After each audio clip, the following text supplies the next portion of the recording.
Welcome back to Big Bright Hearing News. It's a Friday. I'm here. Yeah, you're back. Magenta's there. I'm alive. I exist. You've finally rejoined us in the Friday slot. Yeah, you're not Pat today, you're Ems today. Woo! I know, I'm no longer a Patums or a pink Pat. I'm a regular me. Ems. Breaking things. Just Ems. Just Ems today. But I see I have another pink companion now. Yeah. Here. What did I miss? Okay, so I technically, the whānau saw it last week. Sorry to say, Detective Rogers was the first, although he didn't really comment on it. Typical boy. Boys, am I right? Yes. I get a full-on redo and I don't even get your hair looks nice. It's just like, I didn't even notice. I'm like, it's... The chat were calling me Ziggy Stardust, which I thought was a bit of an honour. I don't quite think I'm that cool, but hey, decided to go for a bit of it is magenta. I don't usually go magenta, but it's been a while since I had two colours in my hair, and it just felt like it's time. It's time. Bring on the watermelon. Exactly. Is that what? Yeah, that's what you said. Free Palestine. Pre-Palestine, bring on the watermelon. It's been exciting 2 weeks for me. I had my 1 year wedding anniversary.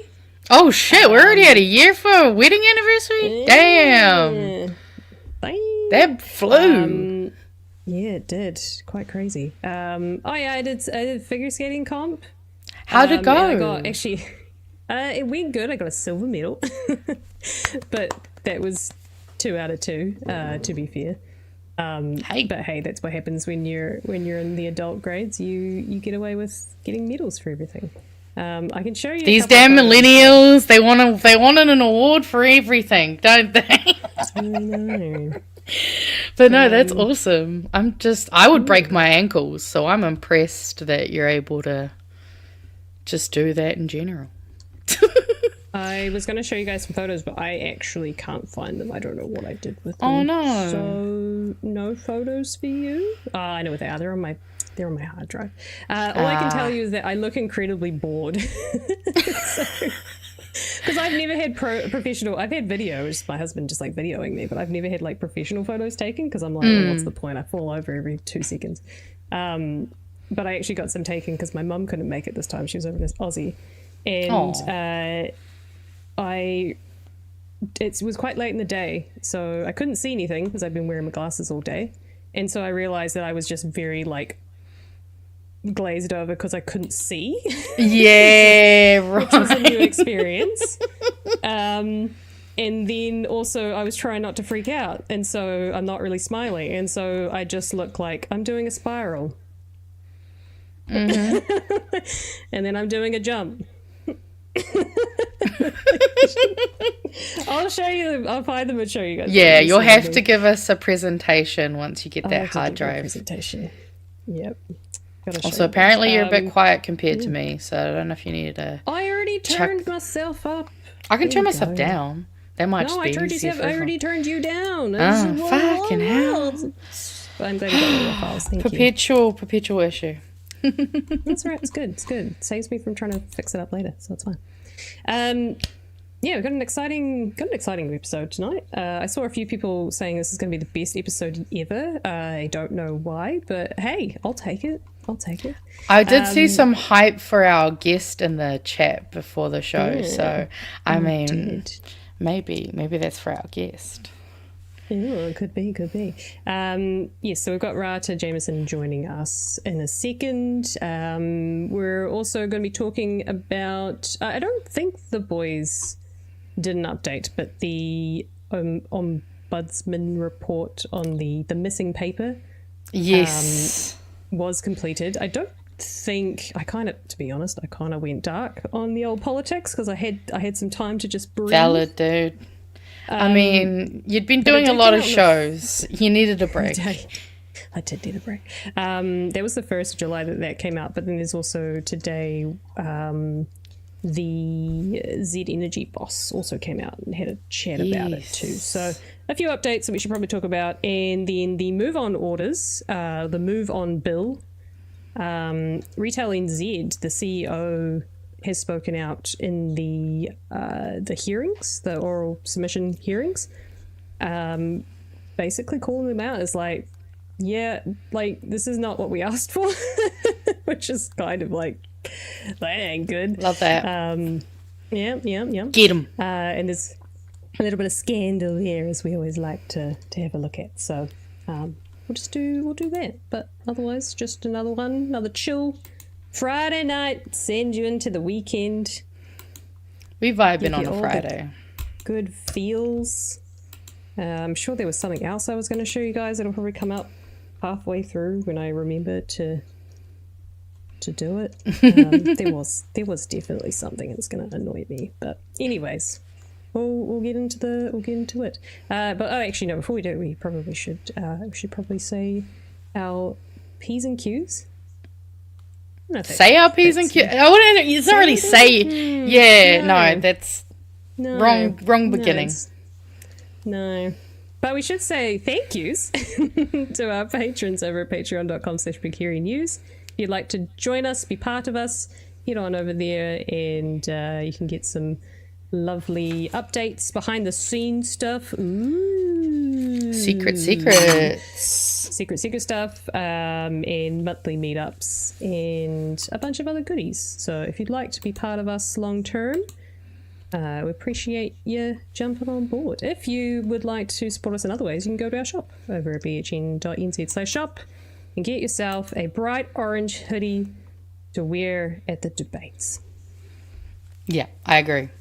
Election orange, let's go. Oh yeah. Solid move there.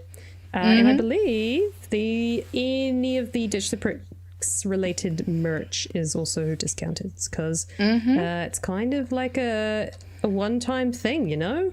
You want to be part of that? Well, bloody better be a one-time thing. I hope we don't have to try this one more time. My God. No, thank you. Yeah, fun times. All right, let's get into this. So joining us tonight, we have Rata Jamieson, who is the candidate for Ilam here in Christchurch for Labour. Welcome to the show. Well, kia ora, everyone. How are you guys? Good. How are you? Yeah, I'm all right. Or all left, I suppose. Hey. You're in the right place. Thank God. Now, we were quite excited to have you on. I'll be honest, Magenta and I did do a little bit of some Googling a while back, actually. Yeah, it was a while ago. How young do these Labour candidates go? And we were a bit disappointed because we only at the time, I think it was sorry, I don't remember their name. Is it the very gorgeous, wonderful Sophie Handford for Carpety? Yes. That was the one. What was she's going for Carpety. That was the word I was looking for. The Carpety candidate, correct? Yes. But then I was doing some digging of the local peoples and I saw your name come past. And I thought, this is very interesting. And I was showing Magenta. And I'd like you to explain this for us because Magenta and I both looked and we were like, this is a very progressive young person, a little bit more flamboyant than what we're used to seeing from Labour. I like it. So please do indulge us and tell us a bit about yourself and why you're running for Labour this election and all about yourself, really. Okay, well, I joined the Labour Party in, what year was it now? It was 2024. It was 2024. I think a lot of us were pretty upset after the 2023 election, and I got an invite to join the Labour Party, and I was like, you know what? I am sick of this. I don't think voting's enough anymore. and I really want to do something about it.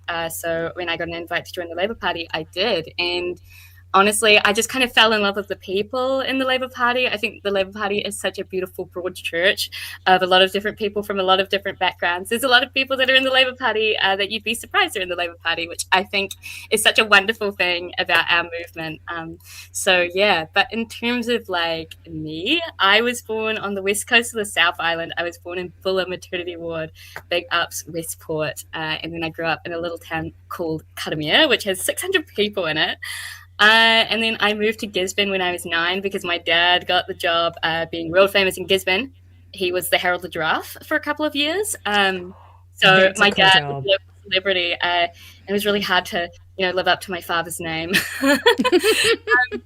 So, yeah, I lived in a little papakainga just out past Gisborne. It's called Waihiriri, and it's the papakainga that's taken care of by Te Aitanga Mahaki, so that was the local hapu there, but we were the only Pākehā people in the village, which was a really great experience to be able to grow up right next to a marae, even though I am Pākehā. But yeah, I mean, as to your question about why Labour, again, what I'm saying is like, what I was saying before was just the broad church feeling of Labour is really nice. It's a very collegial atmosphere, and it really feels like a place that values young people and values young women particularly. I managed to just kind of come up quite fast in the party, and I think that's really reflective of our internal culture that really wants to make sure that young people have a voice. I'm really proud to be running alongside about like 6 other young candidates this election, which is so exciting for the Labour Party. The next youngest is Dan Scott, who's running in Tukituki, and he is 22. And he's the person that actually got to me to join the party in the first place. So a little bit of a shout out for Dan. That's awesome. That's very, very cool. I do note, and I'll show some photos for the people. Your fashion choice is quite on point. I do like to see something that's a little bit different, a little bit out there, a little bit that's not a suit. Is that kind of your... as you can tell, Magenta and I are very much fashionistas. We love our fashion, we love our expression, obviously. Important parts of life. But do you find that makes you stand out more? Do you find people put a lot of prejudice? I mean, I'm literally doing it right now. Some prejudice against you or towards you or any certain way? No, I actually find that it's hugely a positive. I think a lot of people recognize that fashion is a really great way to express yourself. I think like as a femme, it's like there is a lot of opportunity for me to, like, I have a lot of different options at my disposal. I don't have to just wear a suit when I show up to a public meeting or show up to someone's doorstep. You can communicate a lot through fashion. It was Jacqueline Fahey, who's a Christchurch-based painter, who said, fashion is incredibly political. Nothing is more political than what you're wearing, is what she said. So, yeah, I think just especially as someone that's feminine, I just have so many options, which is so exciting. Yeah. Yeah, for sure. That's certainly something that I get complaints about from my husband quite often. Is it's like, well, guys don't have much choice; they just have suits. So he likes to express himself with shirts. Is about the only thing that he can do, and cool shoes. Actually, there are Fun some socks. cool dudes shoes. Yeah, I think cool shoes is a great option for men. Definitely, I think that more men should start getting into cowboy boots. I think that would be really cool. That's something I'd like to see. Okay. That's what the youth want. That's good to know. I'm going to check your Instagram on screen for a second just to show the people. I can't show the people. Okay, look, I will do my best. But these are some fantastic fits, even just on your... Awesome. Like, come on, that's gorgeous. Yeah. Look at that. And it is all thrifted. Oh, hell yeah. Almost always. You know, I still have some cotton on things from when I was 14 years old, and I was very excited because I had money for the first time and I could finally go to Cotton On Gisborne, and it really meant a lot to me to have new clothes because I never had new clothes really growing up. Yeah. In Karamea, the awesome thing about the community is pretty much every piece of clothing in Karamea has been through like every kid at least once. It's a very cyclical local economy, and that's the kind of space that I grew up in. I love that. That's very cool. And you're running now for Ilam. Is that because you're a uni student here or have been uni student in Christchurch? Well, yeah, I mean, Ilam is partially the uni community. We've got like about half of the university community in Ilam. So the the bridge that divides us is, of course, Riccarton Road, which cuts right through in between Ilam and Wigram, which means there's not really a collective of like just a huge block of university votes. But actually, my family lived here before I was born. So my mum went to Christchurch Girls High in St Margaret's, and her parents lived in Fendleton before I was born. Actually, my granddad used to help out in the Nats campaigns in Fendleton. But, you know, shout out, Grandpa. It's great.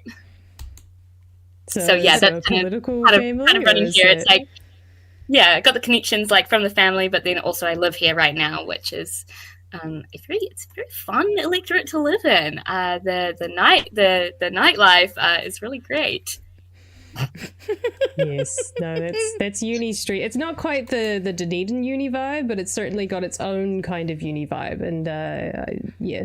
That's fun. I lived there when I was a student, and it's a fun area to be in for sure. It really is, because also like on one side of you, like you'll have like 5 student flats one direction, and then like your immediate neighbors are often like older people or like younger immigrant families and stuff. So it's a really nice community to be in, because there's like such a huge variety of people that live here. Like even in the real like student-y bits, it's still so mixed. Yeah. And how are you finding campaigning so far, I guess, with that mixed people population base? I think it's been really positive. We're obviously, I'm a university student. What money do you think I have? It's a very grassroots campaign. So we're out on the doors every single weekend, which means that, yeah, it's a volunteer-powered campaign. So yeah, the responses have been really positive. Sometimes my door knockers get greeted with comrades. So, you know, people love us here. But good. Yeah, no, the responses are, we're so happy that someone is not taking us for granted. This has been a national stronghold seat for a really long period of time.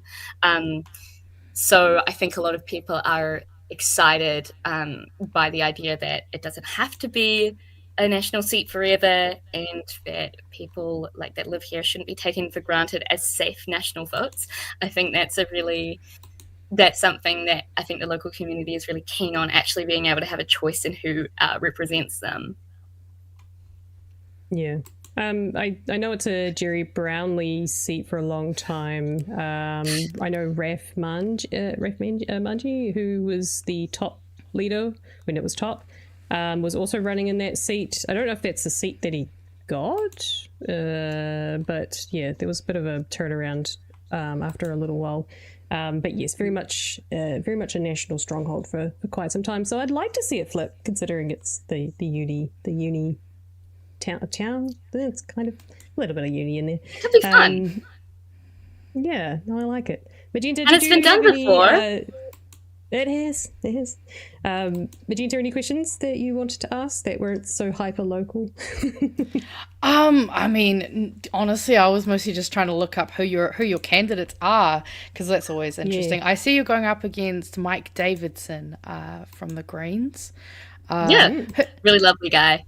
Yeah, no, he is so lovely. I guess I'm just curious, like, you talked about obviously door knocking and that being a big thing. Like, what are the kind of, like, are you noticing there's a lot of people who are like, oh no, I'm going to stick with national, or are you finding that there's more kind of willingness to talk and discuss kind of, you know, and actually consider other candidates? Yeah, absolutely. Like, there is a lot of willingness to discuss and think about things. I think that this is one of those few chances in our lifetimes that we're going to possibly get the chance of a one-term national government, and that is very much the feeling on the ground. People are just saying how expensive things are, how much the cost of living is going up, and how much simple things like for homeowners here, you know, the idea of getting solar on their roof is really out of touch for them. Like, that's completely out of reach, and that's something that, you know, a homeowner should just be able to put on their roof if they feel so inclined to help out the community, help out the grid, you know. but yeah, there's a lot of willingness on the doors to chat. And also, one thing about the people in Ilam is very polite, very, very polite. That's good to hear. If someone's a national voter, like they're just going to say, well, Jacinda Ardern was the worst prime minister we've had. Grant Robertson is completely evil. I can't believe this. Oh, but you seem like a lovely young lady, and good luck with your campaign and all that. I mean, hey, at least they're kind about it and not too aggressive and holding anything against you, because that would be horrible.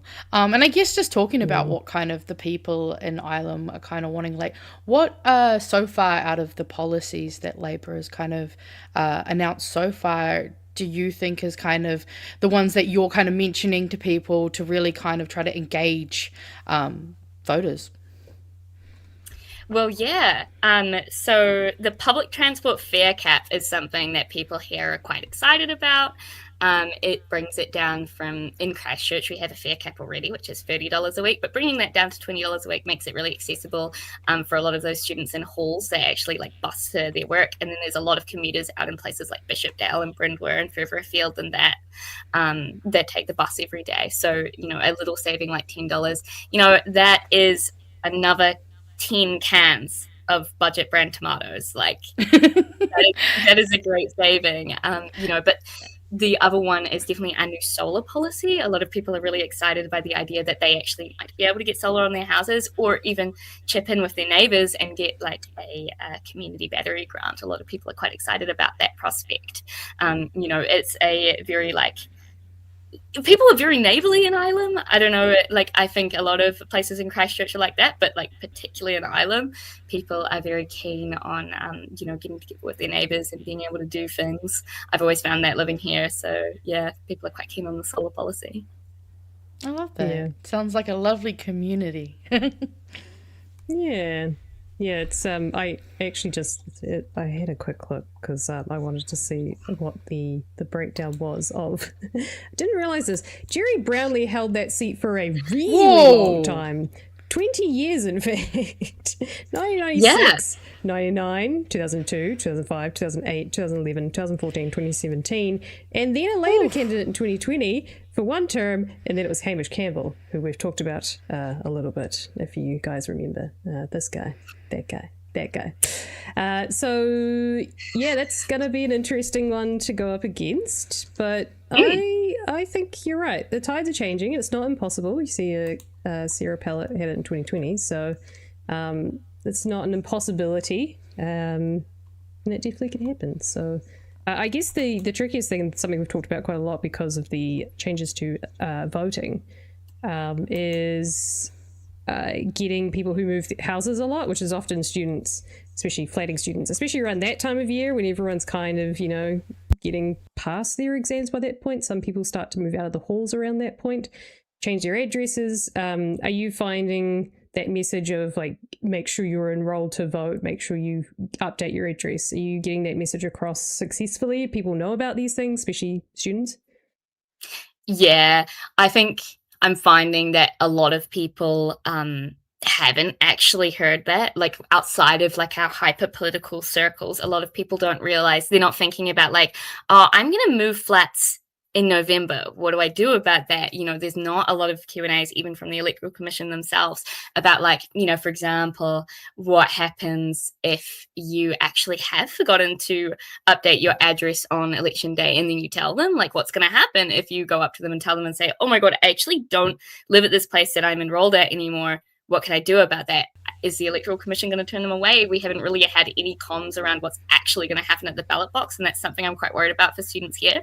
But I mean, man, the huge challenge is even getting people here enrolled at all. I mean, only 50% across the country in terms of the 18 to 24 bracket. Guess what percentage of 80 to 90-year-olds in Ilam are enrolled? 90% of them, if not more. The Electoral Commission puts it as 101%. Wow. I don't know how. Didn't even know you could do that. Well, I think it's possibly because, if there's a lot of retirement villages here, this is a lot of people's final destination, so to speak. If the Electoral Commission hasn't received the information, I imagine that's how a statistic like that could happen. But yeah, it's really challenging actually getting people enrolled here, but also over the border in Wigram. Dominic Janczek's been doing an incredible job enrolling people over there. Hundreds and hundreds of people are getting enrolled. They're really great at getting people enrolled on the doors. But we're enrolling people every time we're out as well. And then often we just had our university clubs day, so of course we're enrolling quite a few people there. I'm curious. You obviously you mentioned the old folks' homes, because I don't know how the rules work on that. Are you guys able to go and talk to people in old folks' homes? Like, is that somewhere you canvass, or because obviously I know you'd probably vote focusing on the youth vote, but I'm kind of curious just since you brought up the old folks' homes. No, I mean, I'm definitely not only focusing on the youth vote in Ilam. Like, there is so many votes to get by just talking to people of any age, any background. Like, there's about somewhere between 7,000 and 14,000 students here, but a lot of them are international students and they actually can't vote at all, right? Being actually able to be really well versed in Labour's pretty awesome members bill that we're putting up about retirement villages and getting old people their money back has been really advantaged.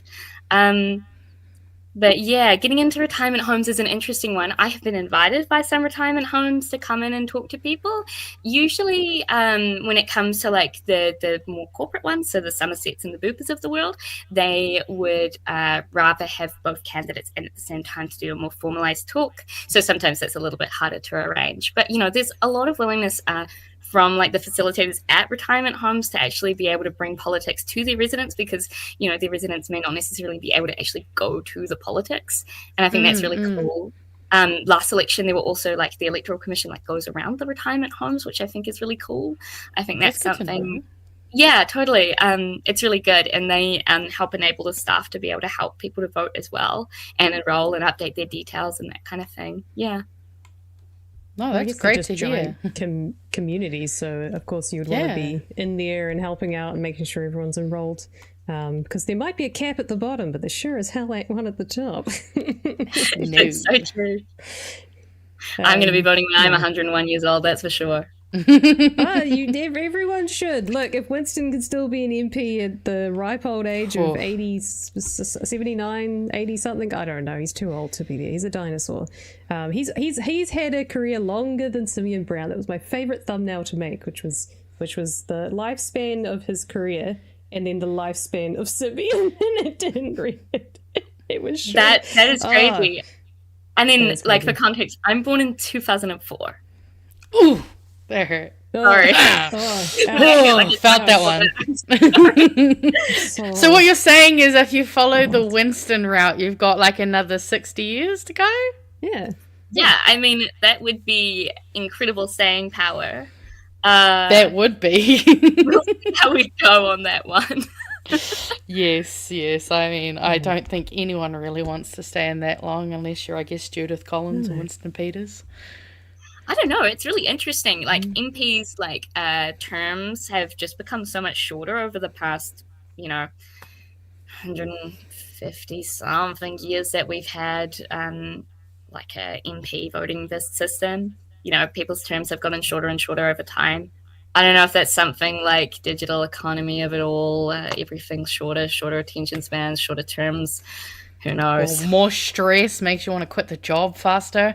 I mean, I can imagine in the last, at least our lifetime, well, me and Em's lifetime, that a lot of the people who have gone out very quickly have often been due to some just people like Winston Peters and Shane Jones, really. The bullies. The damn phone. It might be the damn phone. I don't know.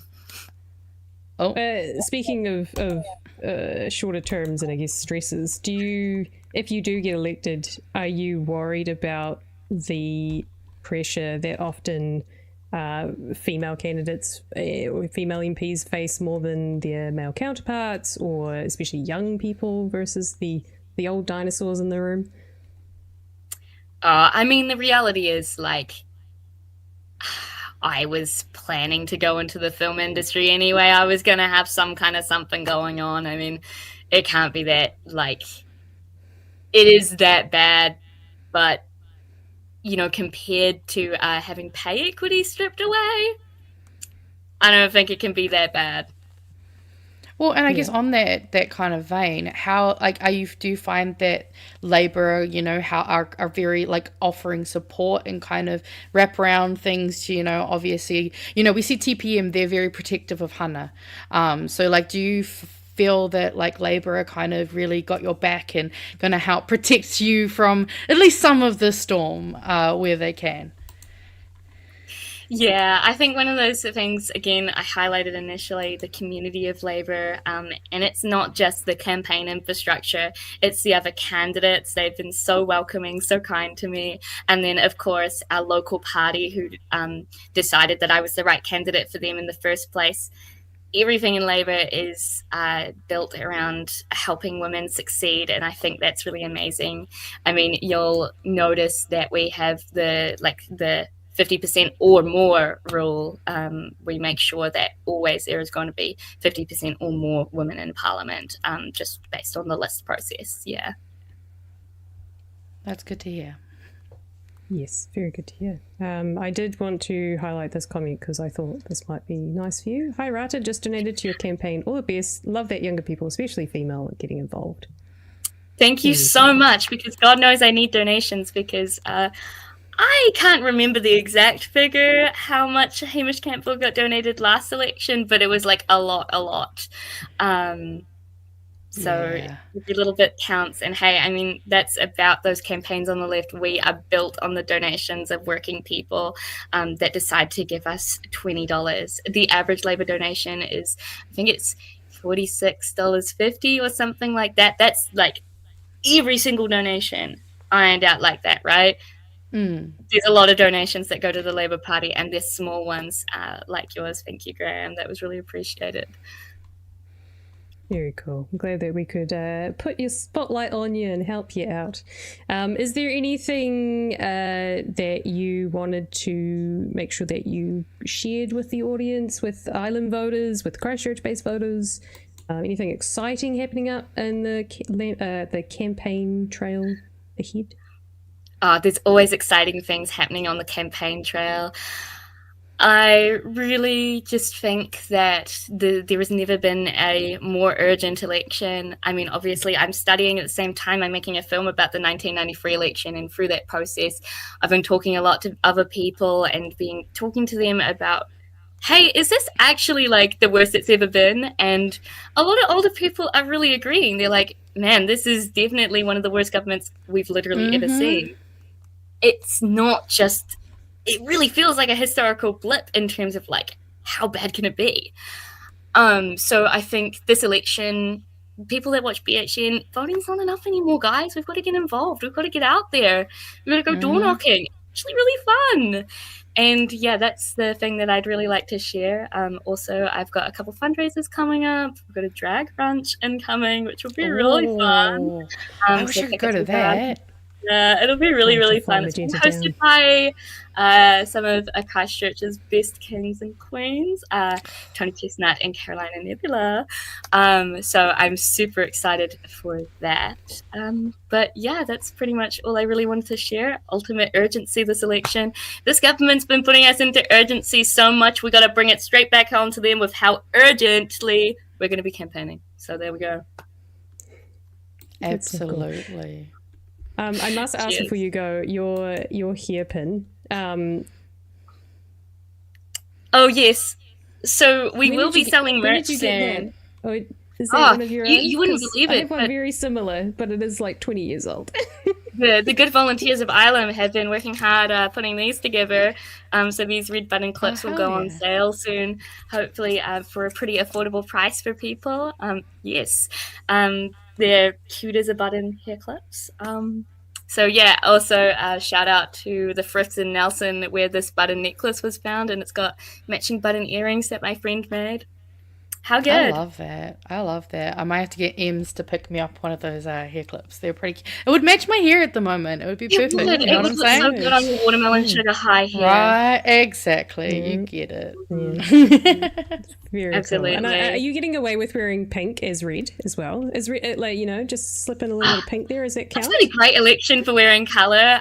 The Labour Party has an expanded, refreshed colour palette, which includes yellow, maroon, a little bit of pink, and then, of course, our classic Labour red, which I just love that colour. So it's never been a better time to be a lady Labour candidate because there's so many colours. It's so great. Hell yeah. That's very cool. We love it. Bring the fashion into it. Keep bringing the fashion into it. I'm going to keep stalking and seeing what you're wearing around the place. Thank you so much. It's nice to see a diva out in the doors, isn't it? Absolutely. Like especially, like, no offense, but as a Green Party supporter, I feel like we're often, Green Party's pulling a lot of mahi, so it's good to see Labour finally have some muscle amongst them in terms of fashion. Because Thank you. Yeah, gotta bring it. Spread it. Gotta spread it to get Chris Hipkins Spreading wearing the a joy. bright red Hey, suit. I mean, there's a lot of fashionable ladies up in caucus, so I'm only emulating the greats. I want to see Chippy put one on his suit.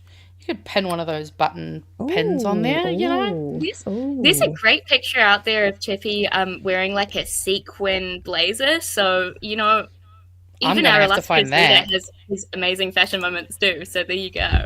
Good to know. In Discord, go and find it, or we will. We gotta go find this image now. Thank you for that little tidbit of yeah. Yeah, well, you want to give to share any more of the secrets that you might have for I don't think it's a secret. I swear I googled that. That's no secret. No, it didn't come across my radar for sure. How can people find out more about your campaign? Where can they go to support you or just learn more about what you're up to? Well, I mean, there's always the classic option. You can head to labour.org.nz. I believe it's probably /Rata Jamieson. I don't know what the exact link is. You can go to the website. Then I have an Instagram, which is Rata4, F-O-R, not 4, Ilam. And I have a TikTok. And I have a Facebook, of course, because I am connecting with all of the community. And then my really fun one is I actually have a campaign letterboxed. I saw that on your Instagram. That's so fucking based. Yeah. Well, who else is campaigning on Letterboxd?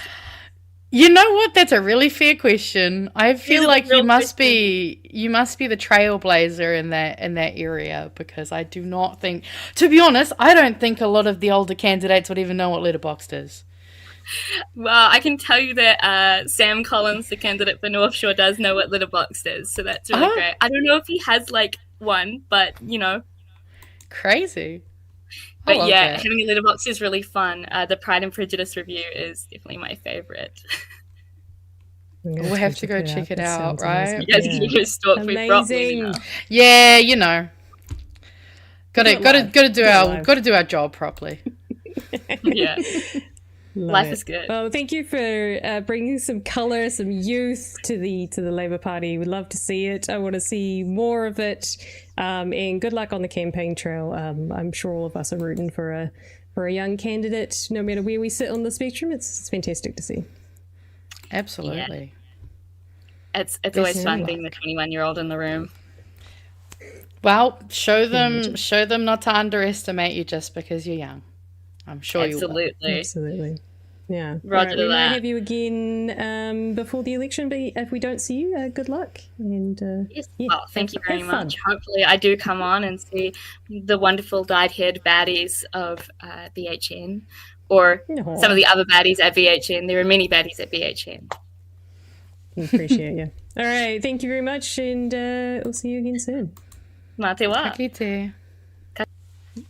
That was, sorry, I didn't mean to cut you off. That was Rata Jamieson, the Ilam candidate for Labour this election. Very cool. Very, very cool. Hell yeah. No, love it. I'm also still just so in shock of I shouldn't be shocked that there's a 21-year-old in running to be an MP, because that should just be normal. But still, hearing that 2004 really just hit me. Okay. I've had people ask if I was 24 the other week, but now I hurt. But no, it's so awesome. And I know Rata can probably see this, so we got some great comments. Rata's got this election in the bag. Ilam, please get every single student to vote. And Rata is coming to Westport during the campaign. She's going to join Rory and that show that politics is still exciting for more youthful faces born in Bulla. Love it, love it, love it. Thank you all for your very kind messages to our guest. Yeah. Oh, so cool, that was awesome. Yeah, love it. See, we need to do these types of things more rather than the horrible fucking news that we usually have to talk about. I know, but we have to talk about the horrible news because it's happening, and that's the reason why we need to get out there and vote, and that's the reason why we be good candidates. Right. And not just vote, we need to actually get actively involved. You can phone bank for anyone. You don't have to be a member, guys. And if you don't like phone banking, there's always other things to be done. I know everyone likes to get creative with their volunteers, so everyone can do something to help. Yeah. No, there's lots of ways to get involved. If you see a candidate out there and you like what they're doing, like what they're all about, then reach out to them, get on their mailing list, find out what's important to them. Lots of cool. Oh, so cool. It's so nice to listen to young people that are excited and happy about politics, because I can't think of anything worse. Is that because we're young people who are not positive about politics? I think we're just that weird, like, there's this lovely weird group of us, of millennials, and we're kind of that Gen Z millennial group that are just anxious, don't want to talk to anyone, would rather do all of this online type people. And I am one of them. I don't know about you, Magenta, but I feel like we're kindred spirits. I'm pretty sure Pat and Chewy are also kindred spirits. I think there's just a neurodivergence, though. Like, yeah, could be the same way when you guys were like, oh yeah, when we went to the Greens announcement, I just kind of was a little bit awkward. I'm like, oh, you needed an extrovert to go and do all the introductions for you. That's the best thing about our extroverts, is they adopt people like us, and then we go, oh, okay, it's not so scary. That's what I love about actually green events, is that there's like a lot of neurodivergent people, so we often just kind of start talking about something and it's all good. But it's difficult when you're like trying to ride the line of, I'm really frustrated to a point where it feels like it's going to exhaust me, but also I know that's what they want and I'm not going to let them win, so I'm just going to be stubborn and keep going. Because I feel like that's where I am a lot of the time. Flipping between existential dread and we can do this. Yeah. There's just a lot of that 24/7 of going, what the fuck? Oh, cool. What the fuck? Oh, cool. Everyone's angry about this. Cool. Yeah, pretty much. That's it. Yeah. That's BHN for you. We just have fun about it. It's all good. We got some super chats that have piled up, so we should probably get to those before we jump into. I think you got some memes or some extras. I got some memes. Yeah, I got some memes. Nice. Got a little good news for us at the end too. Make sure we have a positive sandwich. We go positive, positive. Right, XLDF of $2 says, chat all felt that aging pain at once. Yeah, we are a little bit. Hey, look, we all grow older, and there are less young people than there are older people, so it makes aging sense is a privilege. It is a privileged age. Yeah, you're gonna come across them. Yeah, it happens. It sucks, but yeah.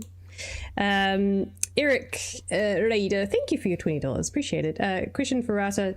Sorry, my dude. Can Labour make changes to supported living payments, such as if a disabled person who goes with their wife in an OE, they can still receive it on the proviso of the GP, or in the OE country can do the certification? I kind of get what you're saying. Sorry, did not get to that question. But I imagine they have many things, I guess, on there. I mean, there's a lot they're going to have to bloody fix when we get the left block back in. So hopefully they can put that somewhere on their list. Hopefully they do like a nice big kind of sweeping changes that kind of encompass a lot of everything, very nuanced, everything's just kind of better. Wouldn't that be nice? Can they just do the same thing that in reverse of what these guys have done in 3 years? Like just fix the whole system in 3 years? That's how it works, right? That would be nice. They're going to inherit a lot. That's all I can say.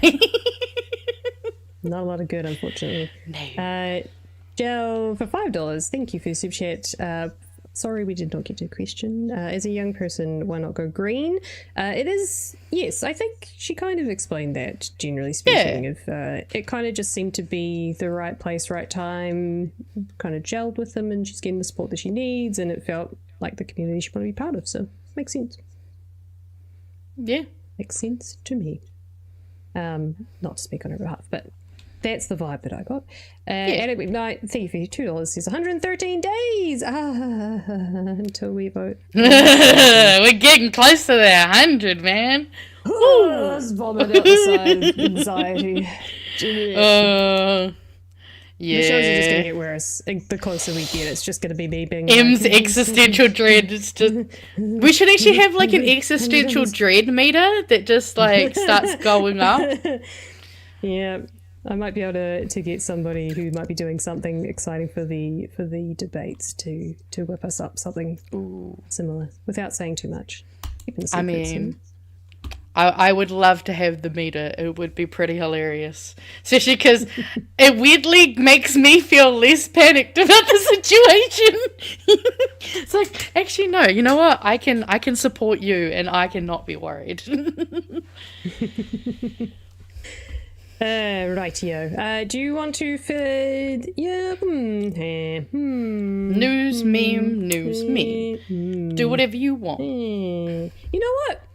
We got to do the thing. We got to do the thing everyone's most excited about, and that was BHN was on the 6 o'clock. Yeah, they were all talking about it in the chat, so I think it is about time that a certain earthquake finally gets mentioned. It was quite funny because I watched the clip this morning just to catch up, as you do.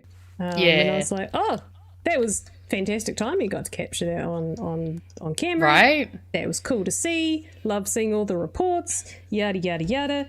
And then I don't know if it was you, or if it was Blue Sky, or Pat messaged me and said we're all over the news. Or actually, I saw there was a post on Facebook. I think I was just doing my daily news run, and I was like, hold up, it's Pat and Chewy, right? They do it on stuff. This is funny. So then naturally, I was like, well, it's going to be on the 6 o'clock news because big earthquake. That's small city, small country. It's big news for us. But I did not expect that they would play the clip. Yeah, no, neither. Either, which made it even better to watch. Friends of the stream, Pat and Chewy. Pat and Chewy, yeah. Friends of BHN, Pat and Chewy on the 6 o'clock news. So I just want to, in context, because I think it's quite funny to watch Jack tame a very serious news story. Yeah.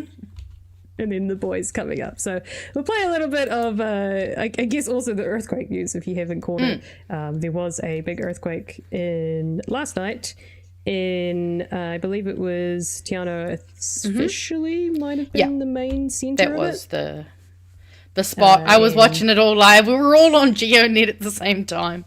It's probably why it went down, and that was also part of the story. But anyways, we'll watch just the first wee bit because let's just give ourselves the fun stuff. Their first dose, Jack. Kia ora, Charlie. That's Charlie Drever, live for us in Wellington. To the day's other big story, the earthquake rattled residents in the south can expect aftershocks to continue for several days after a powerful jolt shook them overnight. This is the moment the tremor struck. Products falling off this supermarket's shelves. A tsunami warning sending dozens of people scrambling to higher ground. Transport officials today inspecting major roads and the Homer Tunnel in Fiordland for any damage. The 5.9 magnitude quake struck just after 9 p.m, 40 kilometres north of Te Anau at a depth of 53 k's and was felt across large parts of Southland and Otago. It was initially measured at 6.3. One News reporter, Sam Ollie, is in Te Anau and joins us live with the very latest shortly. But first, she has more details, reaction, and the moment the jolt hit. The moment the quake struck, the intensity hard to capture on camera, but a shudder many will remember. And then there's the conversation in general. Earthquake, Pat. Oh, shit. Earthquake. Yes. I think it was like that. Yeah, well, that would have been, of course. Didn't censor anything. Who Just said love that. shit on the news, guys? Pat said shit on the news. But they were also on breakfast as well this morning, and they played a bit more of it. But I do love this also because it's just a very serious news story, and BHM boys made it on there. It's great. What's the damage? Well, we are waiting until first light to see the full extent of that damage, Tova, but right now we have reports coming in of cracked houses, closed roads and just people generally shaken up by this earthquake. In fact, believe it or not, it was caught live online in a stream last night. Take a look at this. There's the conversation in general. Earthquake, Pat. Oh, shit. Earthquake. Yes. Hey, there's breakfast. And Dunedin, of I'm all feeling it places. too. Holy shit. That's quite a strong and long one. Just going to check GeoNet there. Ooh. Wow, they're really playing the clip. Yep, I got it a second after you. Shit, my heart's going. Damn, I'm gonna call my grandma. She would have seen Wasn't this. too bad. Right now, both Milford Road... Oh my god, that's so just fun. so I didn't realise it was on serious. breakfast too. Holy shit. Yeah, no, that's amazing. I definitely think of when I say call my grandma, I'll be like, hey Nan, you know how I tell you about that thing that I do? You saw it on the news. It's real. We're on the news. Look, Mum, we're on the news. So good. It's. Don't you think? Wait. Oh, it has too. Wait, can you guys see this? Little bitch. You little bitch. I'll fix that in a minute, I guess. I don't think I'm doing any more videos, so it's probably fine. Yeah, so we made it to the 6 o'clock news and breakfast first thing in the morning, and it was pretty cool. And I did see a comment when I was watching the earthquake clip that Pat put up, that someone in the comments went, came here for the earthquake stuff, but I've subscribed for everything else. And I'm like, Hell yeah.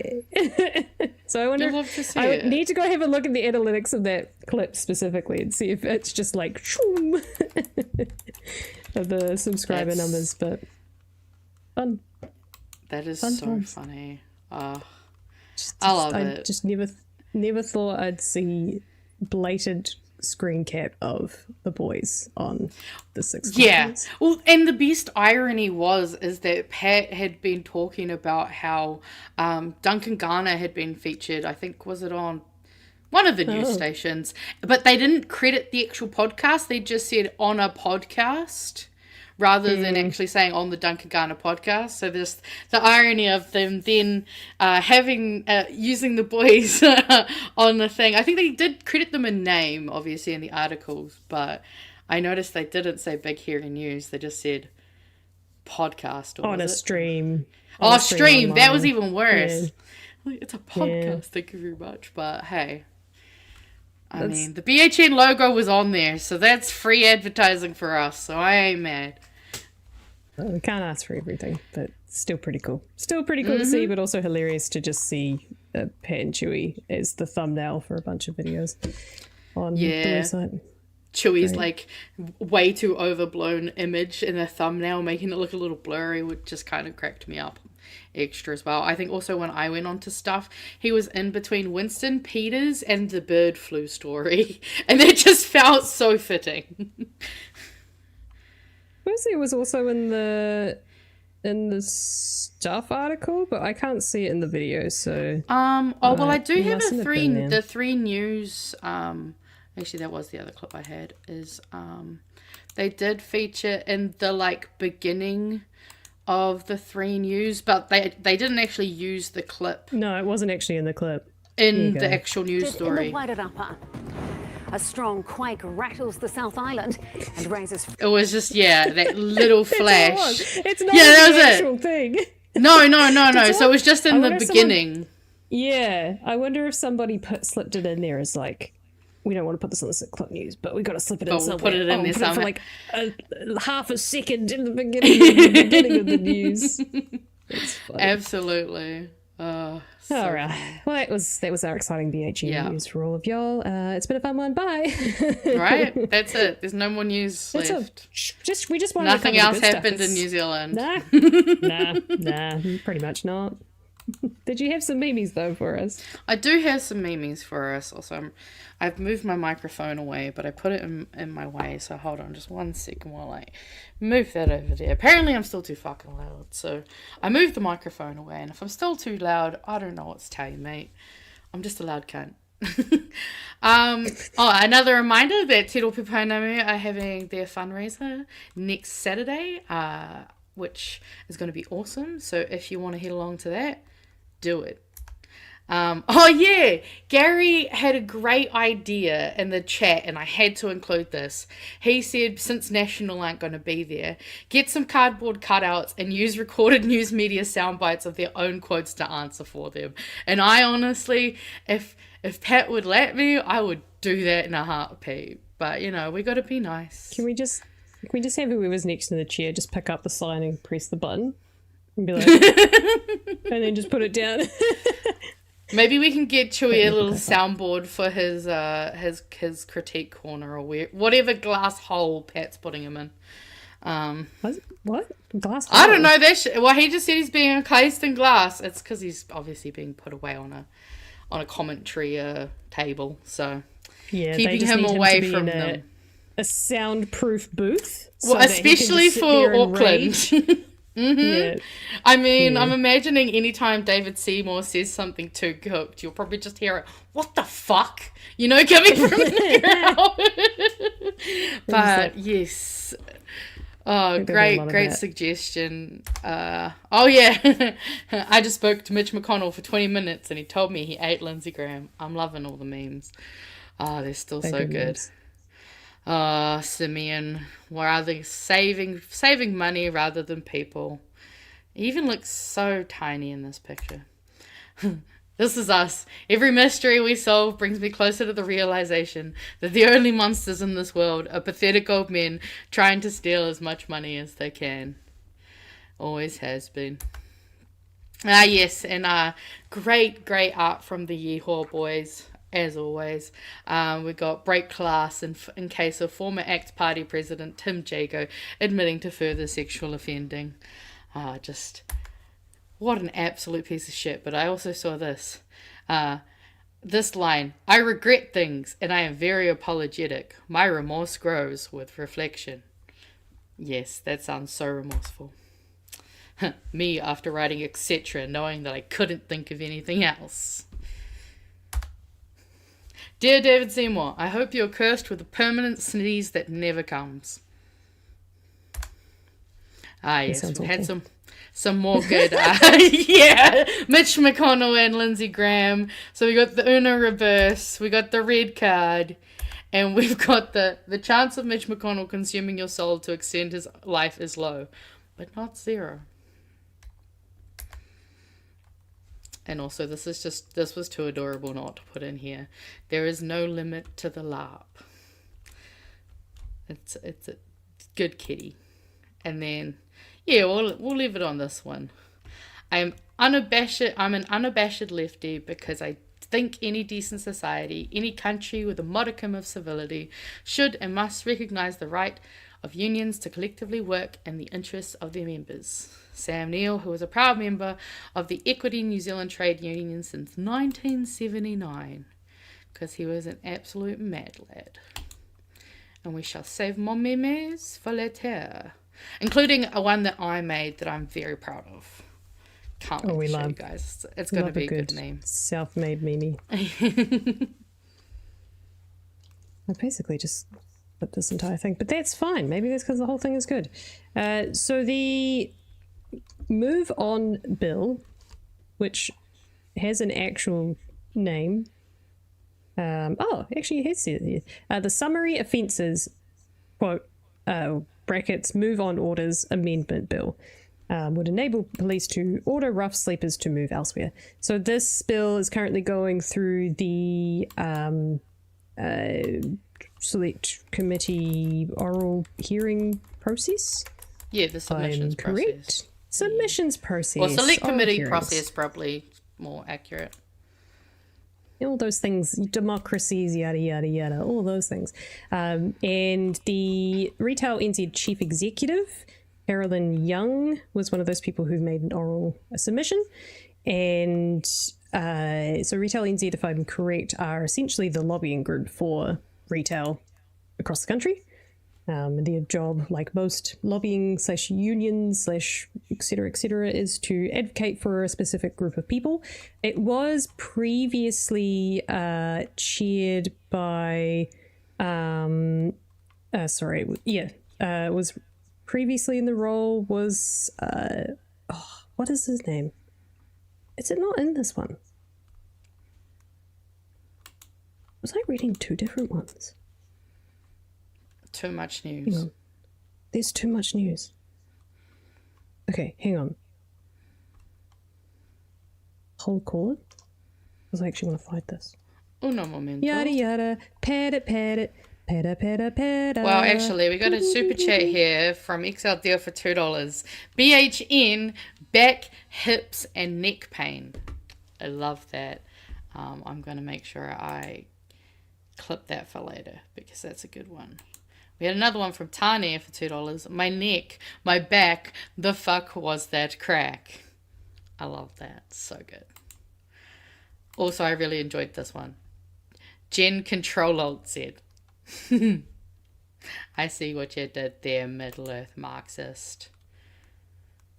Also, apparently, Sophie, we just got it. I don't know if that was supposed to be one of those stickers or if you just didn't write anything, but shout out. Appreciate your super chat. XL Dare again for $2. Need a breaking news image for next time. Yeah, do. That's a good idea. Good idea. Adam McKnight for $5. Opened stuff this morning and the first thing I saw was Chewy. What a way to wake up in the morning. That must have been, honestly, as a BHN watcher, that would have just been fun. We found it. Found it. I knew I'd read it somewhere. It was the Stuffs article that I was reading about this, which has more context to it. It makes it even more interesting that this particular person is not in favour or is not particularly happy with the current draft, I guess, of the bill. Mm-hmm. Yep. So the person I was speaking about is a Retail NZ Chief Executive, Carolyn Young, and this was her speaking to the Select Committee earlier yesterday, whenever it was. But I've cut this up, which is essentially the whole article, but we'll read this through because it's some really good stuff in here that's worth reading and some extra context, which I'll go through in a second. So retailers have told MPs that the new move-on orders aimed at supporting their businesses may just move addiction and homelessness problems from one shop front to another. Shock! Horror! It is saying the summary offences move-on orders amendment bill would enable police to order rough sleepers or those as young as 14 displaying disorderly behaviour to move elsewhere, as currently before Select Committee. Retail NZ Chief Executive Carolyn Young told MPs at the Select Committee that although problems of disruptive behaviour outside stores and in public areas did need to be addressed, addicts and homeless people would often have nowhere to go. How very empathetic. I love it. Love to see it. Mm-hmm. It's very rare that I see that from just about anyone in the news these days. She said moving people on could be a breaker for disruptive behaviour when it occurs, and that it is needed from time to time, and retailers did need a thriving city centre. But she called for the removal of the clauses targeting groups of people rather than behaviours, saying people who slept rough or begged were not inherently disorderly or disruptive, but may behave so at times due to addiction or mental health problems. They are going to move on perhaps from Queen Street to into K Road and cause the same behaviour again because the underlying issues aren't resolved. And then from K Road, they may then be moved on and may go to Newmarket. And then from there, they'll move on and they'll go to Parnell, and then they'll go back to Queen Street. The issue for Retail NZ is that we support retailers across the motu. And when you move someone on without the right support, then that will continue to occur in front of another retailer. Wow, a problem. The contextual clues and the wider problem. So let's just look at this in a very cynical way. Retail NZ, lobbyists or the group representing retail shops, etc., high street shops, small business shops, all these sorts of things. They're essentially saying that, yes, we see a problem here, but, this isn't what we asked for, because essentially it might be a problem for one of our stores that we represent. They're just going to get moved on to another person's store, and then they're going to go rotation, which for retail shops, kind of annoying. Doesn't really solve the problem. So for them, from a purely non-empathetical, not even from an empathy point of view, just from a basic business point of view, they're like, this ain't gonna do it. Maybe we should look at finding a place for these people to go as opposed to just moving them around all of our shops, because it might not impact me right now, but they're gonna come back around, and that's annoying me. Like, if you look at it from that angle, then yes, what's the kicking right a can down the road, quite literally. Exactly. The empathetic thing to do is the right and the most sensible solution to do. That's crazy. Crazy. Yeah, it's... I will read on. Nationals Rima Knackle? That's a new name I haven't seen before, argued the government was doing so much to tackle the complex problems around homelessness, and says South Auckland retailers were telling her something different, asking if Retail NZ had spoken to shop owners there. I'm not intimidated. I buy the biggest food, but it's intimidating other people from going to the stores in South Auckland, and that's what I'm hearing, Knackle said.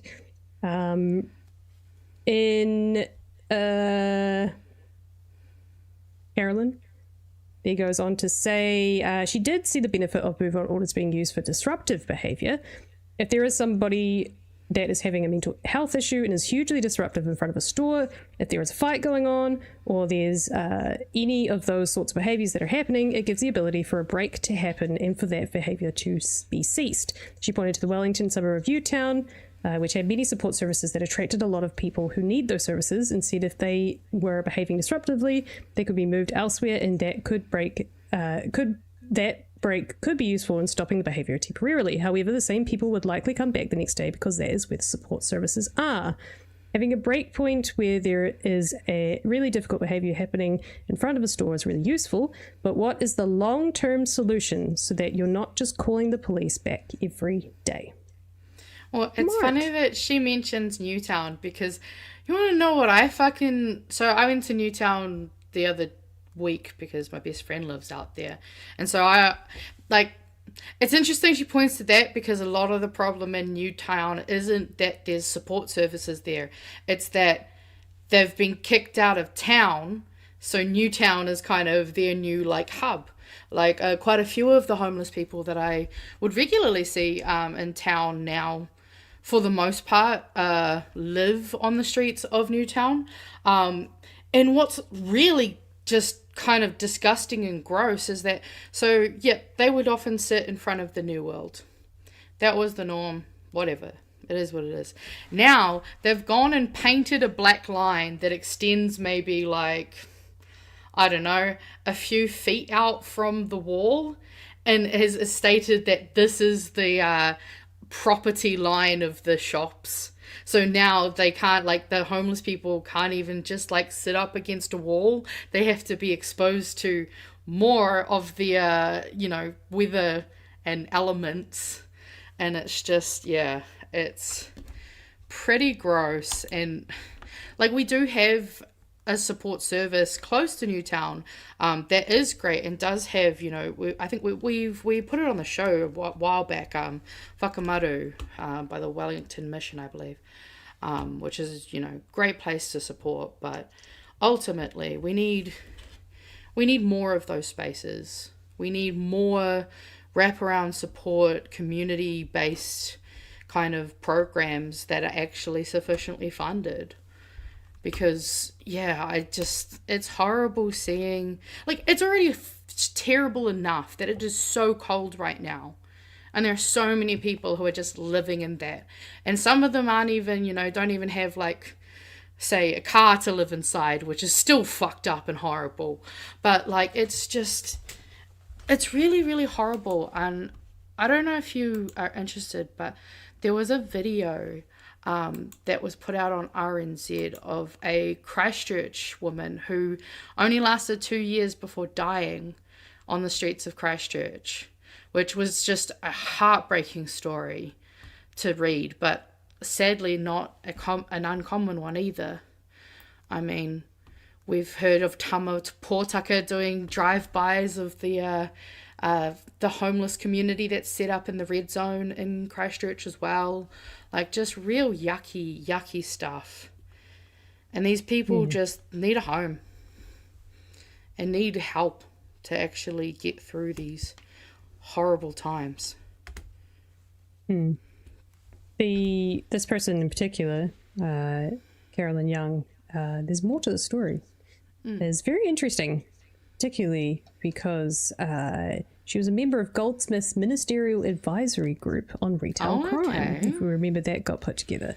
She and 2 other members resigned from the 5-strong group in February, with Young telling media that at the time it wasn't leading to getting good outcomes for retail. Interesting, because this is the party of business that is currently in government.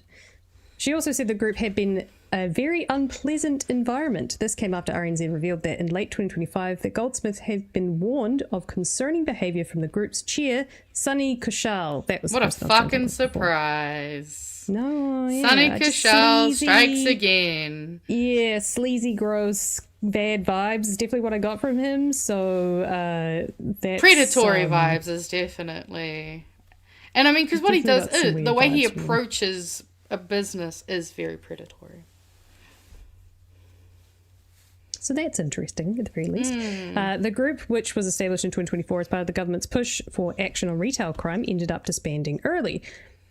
Stuff has revealed the reviewed documents released under the Official Information Act, which tracks the advisory group's contribution to the current bill. These show that they sent draft option papers to government officials for input in August last year, which included suggestions for move-on orders to deal with antisocial behaviour, as well as new offences for assaulting, threatening or abusing retail workers, and geographical bans on begging. The officials advised Goldsmith against the new offences and begging ban, but said that move-on orders could help to maintain public order insofar as they do not cover survival behaviours undertaken by homeless people. Wow, what a lovely report with suggestions that are nuanced, that consider the people at the heart of this. Despite that advice, Goldsmith decided to go ahead with introducing move-on orders that included begging and rough sleeping as behaviours warranting them. This was an issue raised by Police Association President Steve Watts this week, who told the committee that issuing and enforcing move-on orders could be a resource-intensive exercise for a police force with limited resources. It's also something the police warned ministers of in a cabinet paper prepared before final policy decisions were made. Police has identified a significant risk in terms of fiscal implications of the proposals, it read. We expect significant costs, including national intelligence application implications, operational costs, and development and delivery of training for staff. If move-on orders are to be developed within baseline, as proposed, then there could be significant impacts on the delivery of other core policing functions. Wow, love to see it. So, seems to be the people that are going to benefit from it, or at least the group representing a Retail NZ, people that are going to benefit most from these orders, or why they even exist, is basically for them. Don't exactly agree with it in its current form. It seems that the police, who will have to be enforcing it, have a lot of questions about how and why they're doing it when they have already got powers to deal with disruptive behaviour.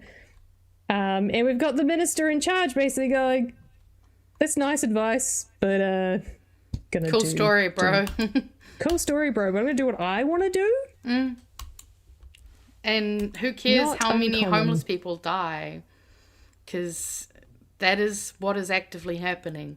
Every single day that this is not actually addressed properly is another day that an unhoused person is closer to death.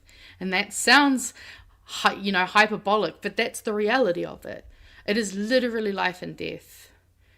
And I couldn't imagine, I have been unhoused in the past, and it's not fun.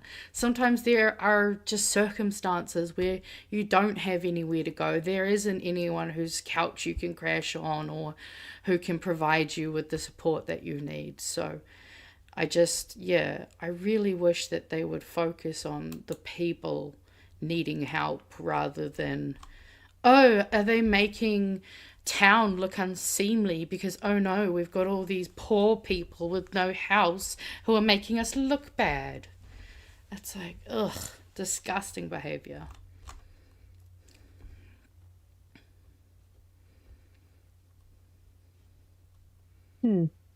So I guess we'll find out soon if any changes will be made. I'm going to guess that based on past historic cases, it will probably go in its a current form. I don't think there'll be any changes. If there are, I doubt they're going to get rid of those two things. The begging and rough sleeping parameters there will be in the legislation. To be honest, in my wishful thinking, in my wishful optimistic best case scenario thinking, is that police will do their best at their discretion, but I don't know. I don't know if I can see them just like roughhousing a person who's homeless on the street. Where. I mean, might not be roughhousing, but like we have had instances where we're I think it was Rotorua, where a bunch of police officers just grabbed all of the belongings from the unhoused people and threw them in the trash. For people who have no way to, not obviously, every community is going to have different police officers. Obviously, here in Wellington, we have a different culture and vibe here. We understand that the move-on orders are just attacking unhoused people rather than trying to actually be tough on crime or whatever horrible authoritarian stance they want to take. But there are unfortunately places where, the cops aren't going to be so nice and they are going to be more judgmental. There'll be police officers who vote for National Act in New Zealand First. You know what I'm saying? Not every person who does that job is a good person necessarily. And I think these people are, I would say, probably the most vulnerable population we have, because they're made up of, a lot of already vulnerable populations who have fallen into some of the hardest times you can be in. And it's really, really horrible to think that, I mean, we all I think pretty much we all walk past unhoused people, right? And we, sadly, there's not much we as individual citizens can necessarily do in our very limited funds. But the fact that no one is really there to do anything to help these people is fucked up. I mean, you'd expect even at the bare minimum that, churches would be the ones who are, taking on, these people and helping them, because at least from what I understand, that's Christian values. So it's just really fucked up that because actually I think I highlighted so Caitlin McDonald is the name of the woman who passed away in Christchurch, and she documented her situation on YouTube and nobody did anything. And that shows that while we've come a long way and we are building up to be a better society, we've still got so much work to do. Because, people should not have to worry about all of these things that should just be basic human rights. What's the point in being a community and a country if we're not willing to look out for each other. It's really sad. Indeed. I'm somewhat glad that someone like Carolyn has clearly got a bit of sense to her and is leading such a lobbying group which was formerly chaired by Sonny Kushel, because there's lots of great stuff coming out from him. But she seems to have the head on her shoulders, which says this isn't going to fix the problem, and maybe we should look at it from a wider perspective and actually do something about it. So, Absolutely. It's nice to see every now and then. Yeah. I mean, it's great that we have people who are willing to put the effort and time into oral submissions when we know most of it's going to fall on deaf fucking ears, but it's still about showing up and doing it anyway, because even if it's just a sign to the community of like, look, we care. These guys might not, but we do. Right, we got some super chats, and then we got memes or other things. We got memes. We always got memes. Okay. Excel there, $5. Thank you. Nats, we only listen to experts when they agree with us. If they don't, we get independent voices, aka I'm hearing from elsewhere. Even their independent report, well, the reportings that they get that are independent, even they don't agree with those, which is hilarious. But that's when they start bringing the I've heard from somebody. The two people that walked into my MP office, David Seymour, is his point of reference. Exodia, thank you for another $5. Just an empty podium with a Nat logo. Have a sign on it saying, "We asked." That's another great idea. I'm screen capping that one, putting that in the vault. I'll send these ideas to Pat and just go, "Hey man, we've got to pick one of these." And big thank you to Eric. Thank you for your $10. Wanting Ems and Jamenta. Hi, Jamenta. I haven't been called that in a while. I have actually been called that before. Ems and Magenta's opinion if they're aware of the Decouple NZ campaign that is fighting for people on the supported living payment community card in regards to relationship autonomy. Yes, the boys did cover this earlier in the week. There is a clip on our channel if anyone would like to find a little bit more and get their opinion. I think of the boys, myself and Vegeta have talked about this quite a bit, and we're all in favour of decoupling because it makes zero sense. For all of them, not just SLP, everything across all the of board. Them. Yeah. Everything. My favourite example that came out, I don't know, a year ago maybe, was a platonic two people of opposite sexes living under one roof.